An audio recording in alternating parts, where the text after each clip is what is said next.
following is a production of DallasCowboys.com and the Dallas Cowboys Football Club. How about them Cowboys?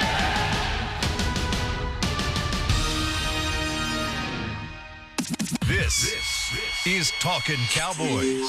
Streaming live from the Dallas Cowboys World Headquarters at the Star in Frisco. First down. Handoff. Elliott plowing to the goal line. Buried. Sacked by Lawrence. Prescott keeps it, and he bangs it in for the touchdown.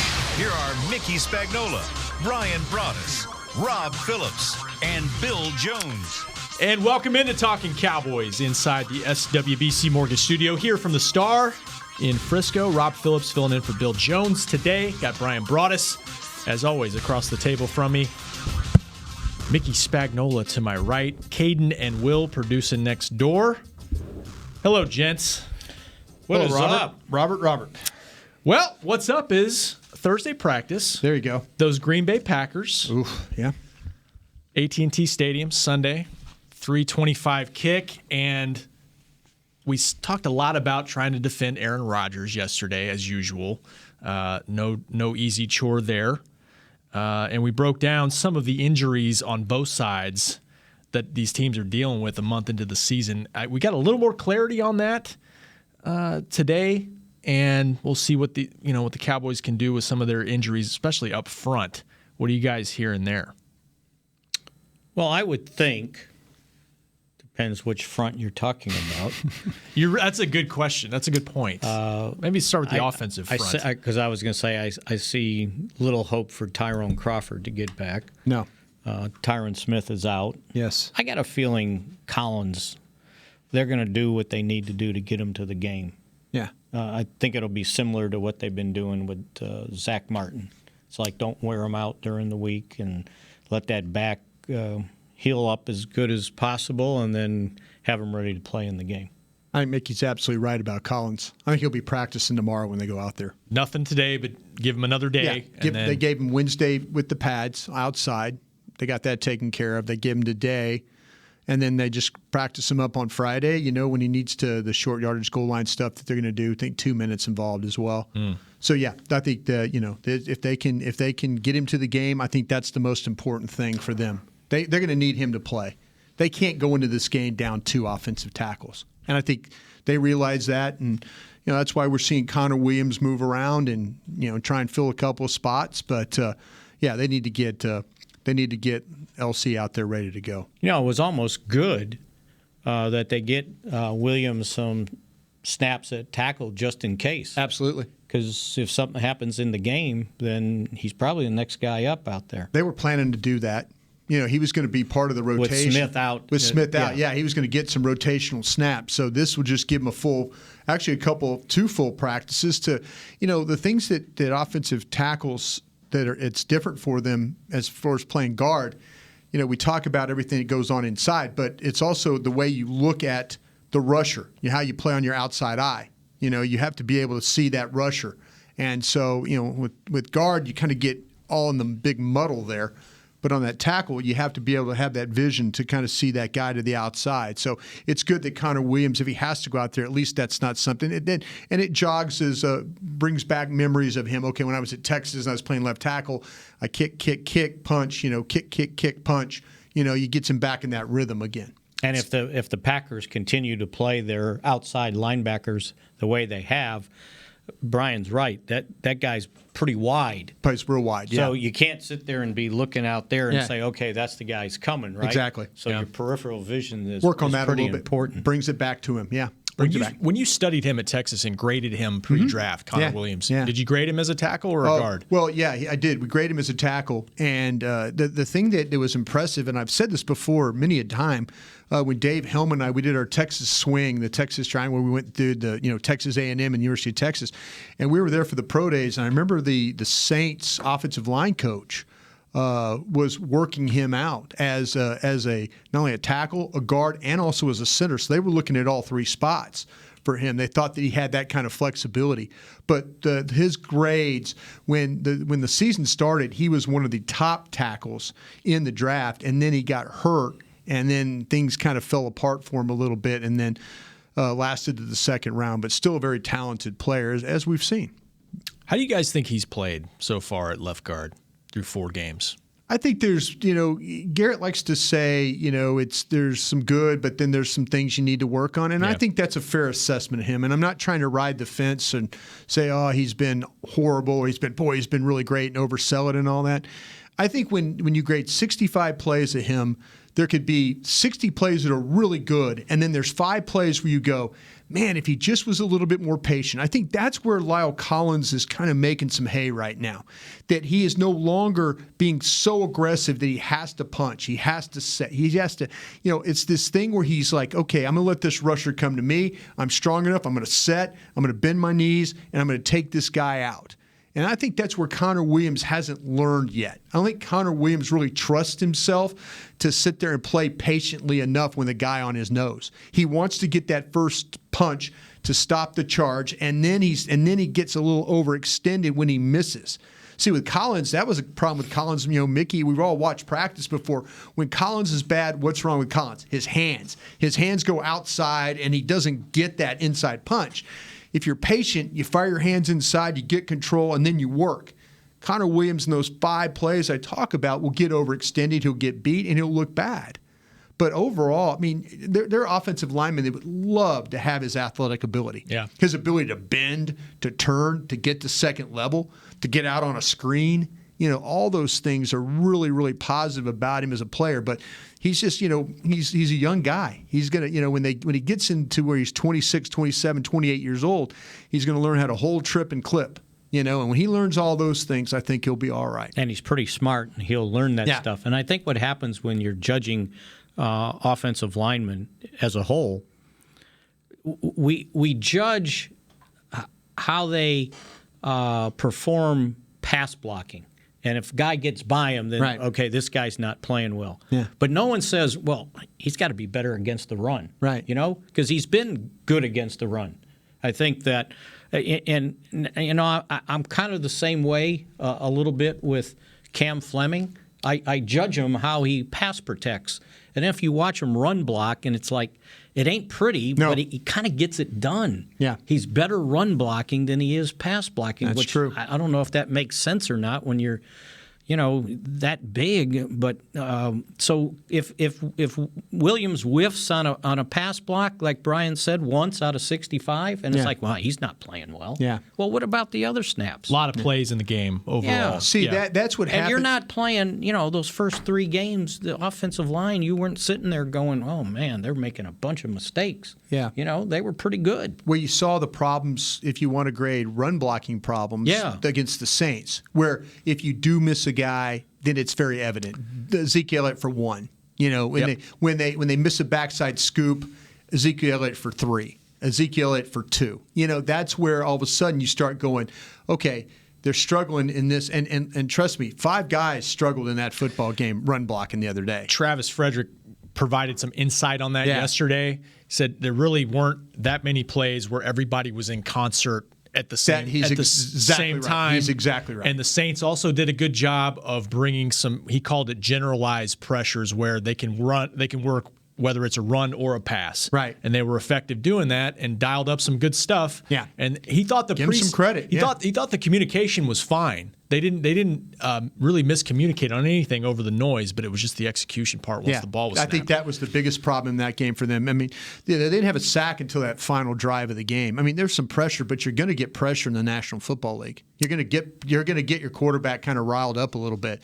But I think the run blocking is something when they go back and they say, okay, maybe my head didn't get all the way across. Maybe I got to take a better step. Maybe I need to take a flatter zone step to get that guy. I think there were some things technique-wise that hurt them in the running game there. You know what? And I think you got to credit Zeke yesterday, because people were asking him questions like, do you feel like you need to come back and redeem yourself? Yeah. That's all right. Well, try being a running back when no one's blocking for you. Never easy. That's why running backs are always very complimentary of their offensive line. They know they're not doing that by themselves. Right. And he didn't do that by himself, 35 yards. It wasn't like he didn't know where he was going or he wasn't running hard. Now, sure, he's taken, full blame for the fumble, which wasn't a fumble, but good for him. So I thought I like that. He handled all that so well yesterday. He didn't say like, well, yeah, no one's blocking for me, not me. Yeah. No, he never does that with his line, and he's always the first to give him credit. So we'll see. We talked about the Packers' run defense. Maybe there's some opportunities there. Could be. Or maybe they're really going to key on it. We'll see. Okay, let's run down the injury report again. Michael Gallup, what did you see from him yesterday? What are your thoughts on him as we get into Thursday here? I think Michael Gallup's playing a little possum, Mickey. Yeah, I think so. Think he's ready to go? He's ready to go. Yeah, he's got to, in the media, it's got to come out, well, I like what he's doing. Because I think Michael Gallup is ready to go. Because I think he told us yesterday, today will be the test. Yeah. Well, he had to see what happened after he practiced on it. Yeah. Because when you've had a scope like that, sometimes your knee will swell up when you get more activity on it. So I think that's what he meant because he was running just fine that I saw. They were talking about a 15-yard dig that he ran where he just ran hard up the field, burst inside, and then caught the ball and went on the move.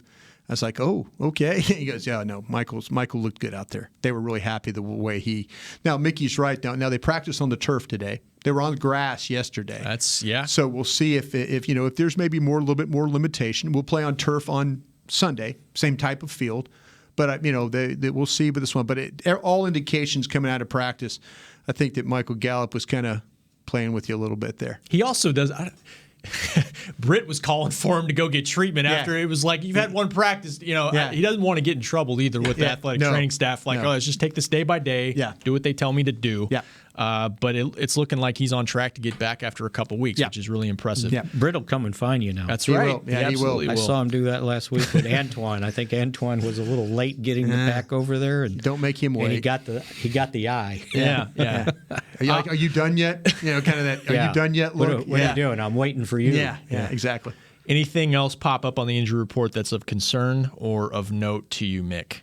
On the Cowboys side? No, because I think the guys that were listed as limited, it was good that Antoine Woods was listed as limited, which means he finally did something. Yeah. And he was walking around without any sleeve on his knee. That was a big thing there, yeah. And he seemed to be moving. You never can tell with him because when he walked by yesterday, it's like, you no brace, no sleeve. He goes, no need it. Yeah. Okay. So, but that's him, right? He's ready to go. They probably have to tie him down, and that's a good thing. The new one that was limited, Chris Jones, he got a little bit of a sore back. Yep. But it sounds like Chris Jones with a sore back is much better than the alternative, which would be Maher punting. Exactly. So I wouldn't worry about that. Anything different with Tank? Is it a heel, huh? Jason said it was a heel bruise. Mm-hmm.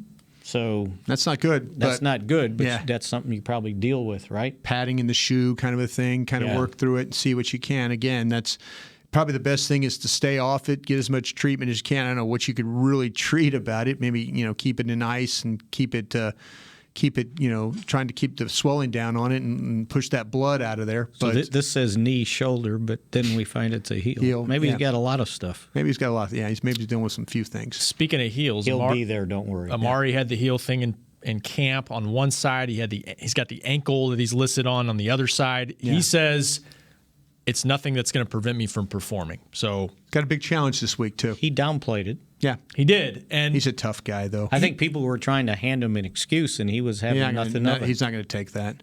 Which kind of, before we get to break, and by the way, 888-855-2297, when we come back from break, Brian's got some questions for us, which I love. But you wrote about two guys in the Packers secondary of note, and this is a young group and a young, talented group, right? Yeah, it is. And, we need to see what the Kevin King was out, right, Mickey? And it was one of my favorite injury, right? Did not practice a groin. Yeah, thank you, And by Mickey. the way, no Devontae Adams on the offensive side. Yeah, and, it's funny. You talk to people because he was kind of working a little bit pre-practice, and some people were like, oh, maybe not. I'll get that status for what he thinks. I mean, a lot of people think that he's out, and hopefully he is out. Again, I'm not cheerleading for injury. If you judge by how LaFleur answered the question, it was basically, I read that in his press conference, he said, nothing new there, refer to the injury report, which means I'm not telling you anything. Yeah. And usually that means I'm not telling you anything bad. Yeah. So that I always look at that when they say that. Well, just refer. He wouldn't even talk about it. Yeah. So we'll see, because like I say, they've had problems with King before. He's a guy that plays a few games and then gets nicked up and then doesn't play a couple games. If he's out, again, that Trayvon Williams having to go at it, Josh Jackson having to go at it, safety Will Redmond will have to go at it. So yeah, if the Cowboys, if they could find a way to take advantage of some guys that get on that field, by all means, please do that. Just staying away from Jerry Alexander, I think, is the best plan for these guys right now. You're a fan of his work. Yeah, I am. I'm a real fan of his work. He's one of those guys. He's one of the top cornerbacks in the league, and he probably doesn't get enough credit as he actually deserves. But when you watch him play, he's got some special traits to him. He sure does. And Savage as well. I mean, that's another guy you wrote about. I mean, they've stocked up some young draft picks on that side. Drafted him in the first round. He's a safety from Maryland. He could play. He could play in the slot as well. He's comfortable covering. You have to be aware of him coming up and knocking the ball loose. He's one of those guys that has a feel for how to create turnovers. Kirk Cousins was running up the field, and all of a sudden, ball gets punched out of his hand because of Darnell Savage coming up and getting him. It was like, you got to be careful hitting a quarterback. Well, that means you can't punch the ball out of his hands, and that's what they were able to do. So keep an eye on him. Now, I will say this about him. In the Philadelphia game, there was a couple of times in space where he missed some tackles. They've had some problems with some tackling going on in Green Bay. So if the Cowboys can kind of get some things going in space, break some runs, get some yards after catch or yards after contact, then I think that that would bode well in this game for them. You think we're at a point with Michael Gallup that having him back just impacts everybody else on that offensive side of the ball? I mean, is that how much he's grown? His energy is huge. The way he plays, because he reminds me a little bit, and again, this is going to sound maybe off, but remember the energy that Des Bryant brought when he caught a ball and then all of a sudden it's exploding up the field and you're watching guys run and they're trying to tackle him and stuff. That's contagious to an offense. They see that, and all of a sudden defenders feel that, and they know that it's like, oh, geez, we got to deal with this all day. You could destroy someone's will to compete if you just keep making plays on them. That's what Michael Gallup can do for you. I mean, we talked about his ability to take the ball inside and just explode up the field, or go vertically and then get the ball over the top. So you get a guy that can beat you underneath, intermediate, and down the field, and it just brings the energy and the juice that the offense needs. All of a sudden, you throw him the ball, it's a 7-yard pass, and it goes for 18. That's big time stuff for you right there. And his will to fight for the ball too. Yeah. And I'm not comparing him to him, but that was the same thing Michael Irvin had. Yeah, absolutely. Michael Irvin wasn't the fastest receiver, but once he got the ball in his hands, he was tough to bring down. Guys didn't want to tackle. Nope. Him. And they didn't want to tackle Dez. Nope. Once he got a head of steam going. Yeah. There's like, okay, I'll act like I want to, but I'm not doing it. And I think because when you look at him now, he is so much stronger than what he was last year. No question. It's amazing. Yeah. That first off season always makes a difference for these young guys. All right, let's take our first break. When we come back, by the way, 888-855-2297 is the number, and I want to know what Bryan has for us next on Talkin' Cowboys. Your new apartment's big. Such a great deal. It's okay. Just okay? What's not too... Right above the subway! Well, I bet you don't even notice it after the... That's my neighbor, Angus. A deal that's just okay is not okay. Get a great deal with America's Best Network. Come into an AT&T store and learn how to buy one smartphone and get a second one on us. Based on GWS 1 score, September 2018. Star Sports Tours is the only official fan travel partner of the Dallas Cowboys, offering exclusive game weekend travel packages with sideline access and photo ops with current players, alumni, and cheerleaders. That's not all, though. You'll get to talk X's and O's with Senior Director of Player Personnel Will McClay, and of course with yours truly, me, Bryan Broaddus. You can trust the official fan travel partner of the Dallas Cowboys, and with us, you'll travel like a pro. Visit cowboystravel.com to book your travel package today. Work the Cowboys way and channel the winning business tradition of the Dallas Cowboys and the Jones family at Formation. This dynamic workspace provides an elevated work experience on the Star's aspirational campus with exclusive membership options available to meet varying needs. Choose from open workspaces, dedicated desks, and private offices to leverage our home field advantage for your individual business success. Limited memberships are available now, so apply today at formationatthestar.com. A man's Stetson doesn't just protect him from life's elements. It projects an unstoppable and legendary spirit, just like the men wearing silver and navy on the field every Sunday. Since 1865, Stetson hats are American-made with pride right here in Texas. They are still the official crown of all self-respecting Cowboys. And Stetson is proud to be on the field with America's team. Find Stetson hats in the Pro Shop or at Stetson.com today. Back to Talkin' Cowboys. Be sure to catch the Cowboys Hour, free and open to the public. Join us at Neighborhood Services at the Omni Frisco Hotel for the Miller Lite Cowboys Hour presented by Albertsons. Tune in every Monday. Brad Sham, KT, Taylor Stern sitting down with Cowboys players. For more information, visit DallasCowboys.com/Cowboys Hour. Welcome back to Talkin' Cowboys.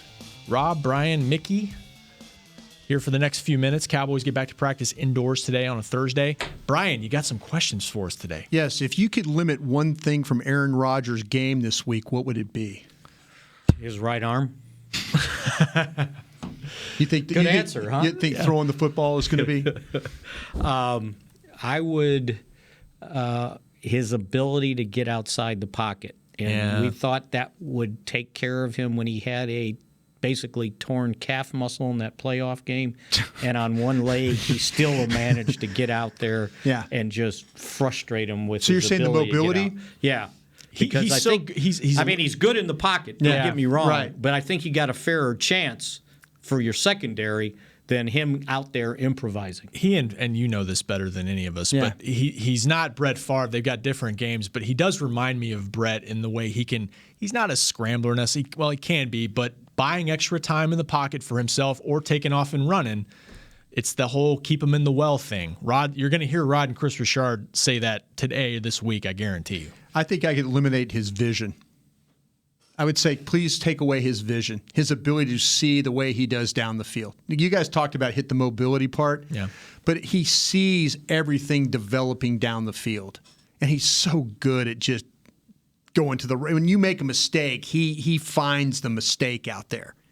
So that's that's a good point, because I was talking with Jeff Heath about it, and Heath's had to play against him so many times, and he said it's really weird. He said, but because when you look at him, his eyes are down, like he's looking where he's going to move.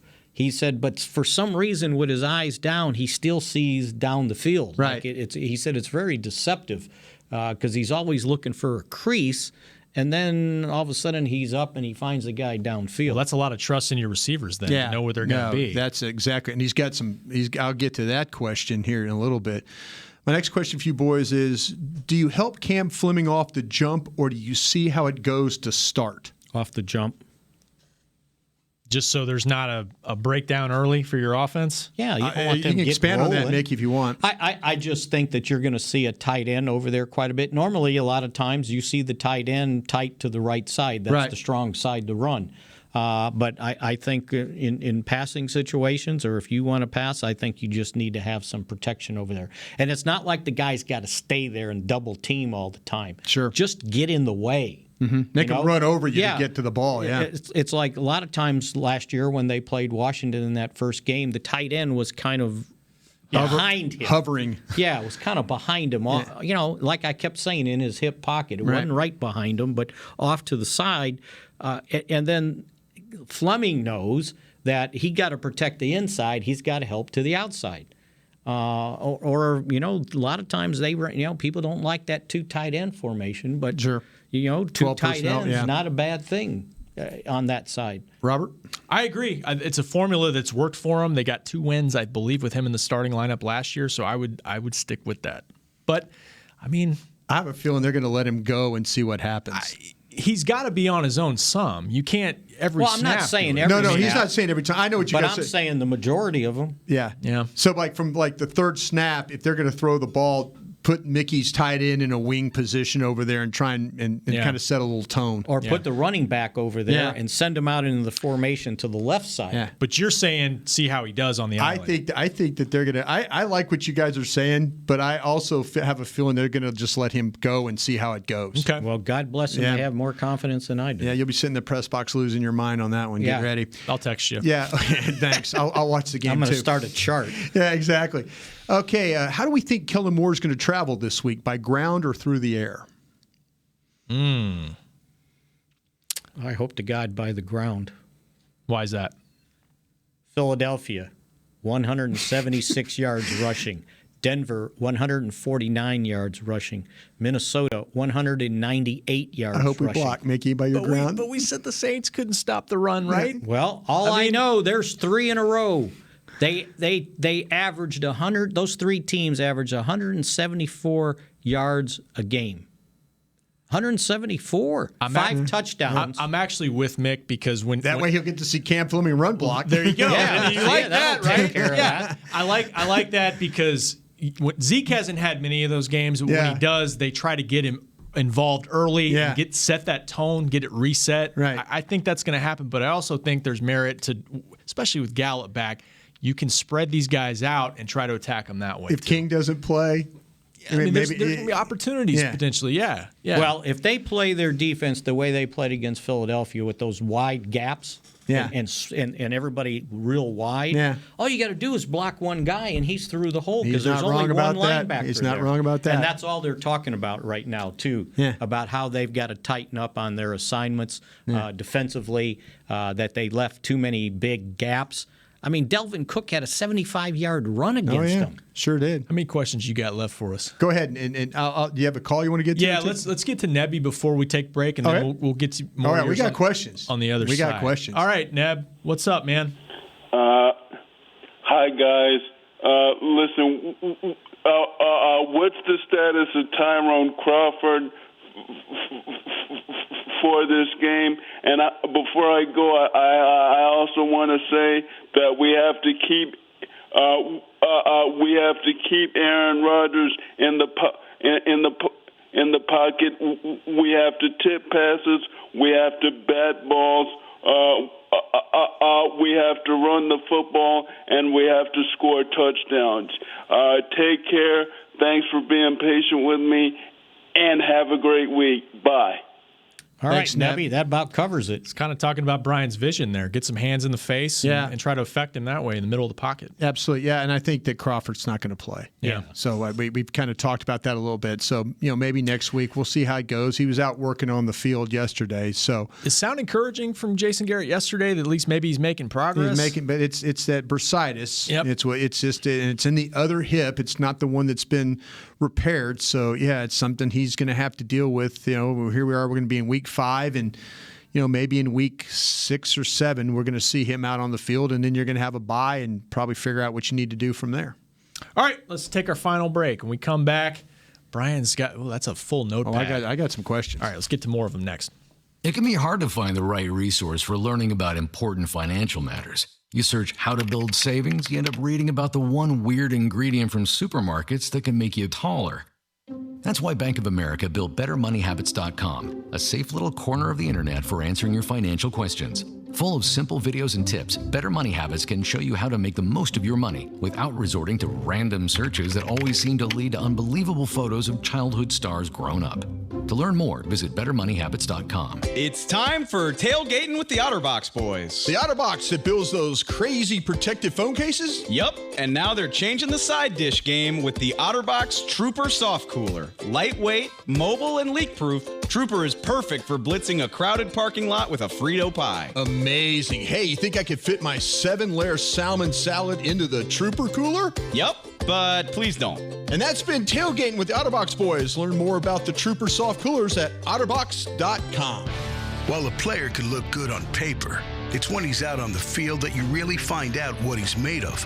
That's why the Cowboys rely on more than just stats and scouting reports when building their team. When picking a tractor, it's why you should rely on more than just specs and features. You've got to take it out and put it to the test. The Cowboys did when they named John Deere their official tractor. Experience one for yourself. Visit myjohndeeredealer.com/football. Dr. Pepper is the one you crave. But how do you explain that craving? Imagine a surging river of ice-cold Dr. Pepper, roaring with carbonated mists of desire. You're dangling above it, upside down, like a fishing lure in the wind. 23 flavors tickle your nose, but the river is too far away to taste. Dr. Pepper calls to you. You. Now that is a Dr. Pepper craving. Dr. Pepper, the one you crave. Want to use what the pros use? How about the official men's skincare brand of the Dallas Cowboys, Jack Black? Right now, you can get the Jack Black Starter, a curated collection of Cowboys locker room favorites for just $10 with free shipping. The starter includes 4 Jack Black skincare favorites, plus a full-sized intense therapy lip balm. Go to getjackblack.com/Cowboys and use the code word TEAMJB. That's getjackblack.com/Cowboys. The Jack Black Starter, $10, free shipping. Back to Talkin' Cowboys. Well, if you go to Get Jack Black, you're going to turn back time like a pro. Free age-defying pros with your $75 purchase. You Give me a bucket of that. Protein booster skin serum, a 1 ouncer, and a dry erase ultra calming face cream, a half an ounce. Use the code PRO. Go to getjackblack.com. Very good, Nick. Jack Back. You said that. You just get so close to the end. Yeah, you just got to hit the ribbon. I just right through the end of the marathon. Yeah, Jack Black, good stuff. By the way, check out free-to-play predictive games in the Dallas Cowboys app to win cash prizes up to $10,000 grand prize. Fans must be 21 or older and logged in to play. Download the app for access on game days at dallascowboys.com/app. Don't they have like big doings going on out here on Saturday at the Ford Center? Yes, they do. Something for the 100th anniversary celebration of the NFL. Very cool. Very cool. All right, Brian, what you got? Need one Cowboy defender to step up. Who do you got?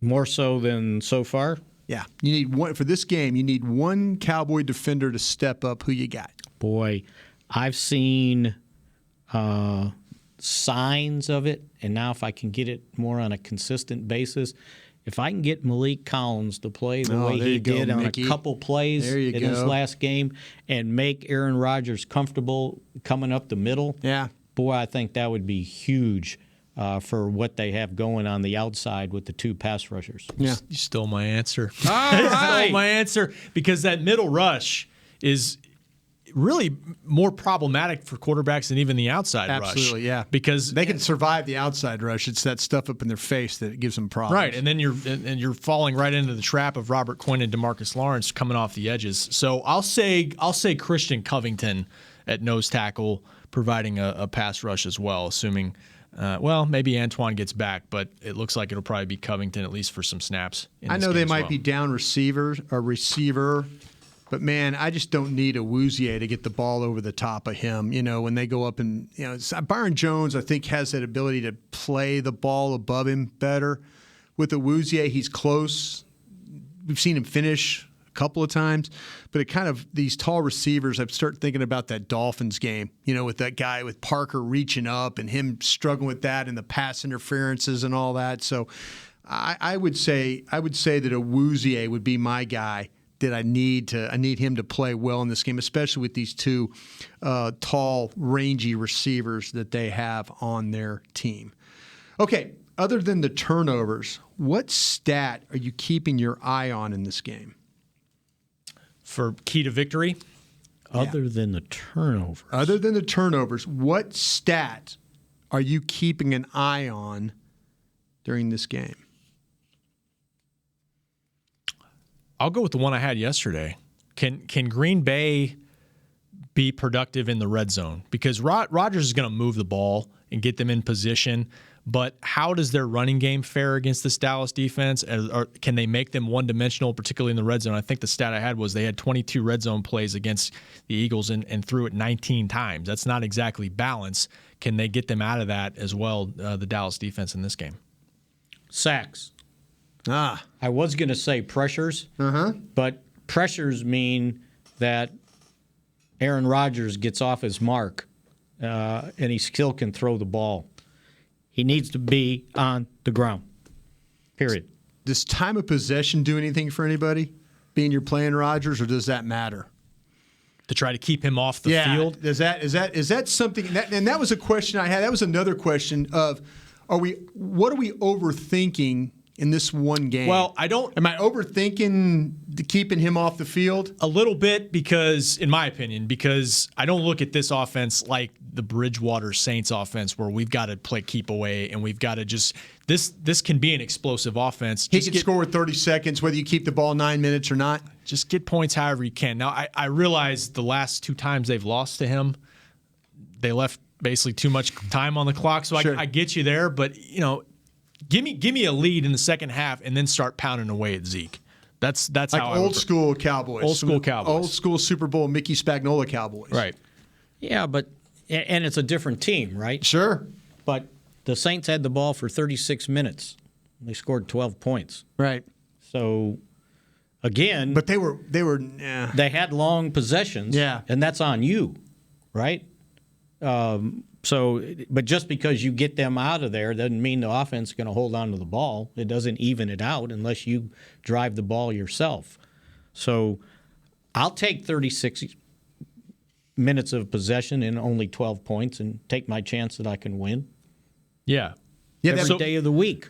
So are you playing keep away in this game, or are you just trying to score points? No, I want points. But he wants points, but he's going to run the ball. Yeah. Which is hard to do. But I like what he's saying about I'm a guy that likes to be the physical aspect of the game. I believe in that. I think the Cowboys will do a better job of blocking this front. I do too. But I also understand, though, that when they throw the ball, they have good success doing that. They have the ability to. Yeah, now you're compromised at left tackle.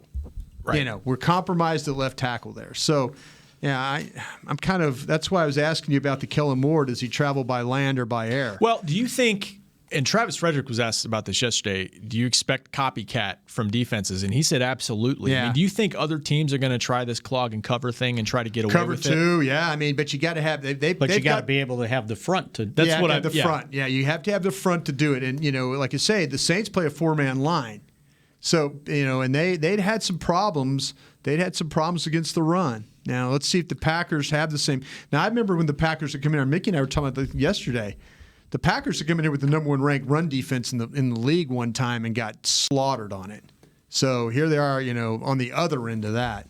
I tell you, if they stop the Cowboys from running the ball, then we need to do a deep dive in on what's going on with the Cowboys running game. Yeah, but I think we're banking on better success from this group. I think they need more Tony Pollard, too, by the way. 2 offensive snaps last week. Yeah, I think more Tony Pollard would be good. I'm with you. You don't want too much Aaron Rodgers, right? No. But they need to get some juice going back in their passing game. And I realize a lot of it was part of the Saints' game plan to try to keep everything in front of them. They were just missing those chunk plays, though, in that game. I mean, I looked it up.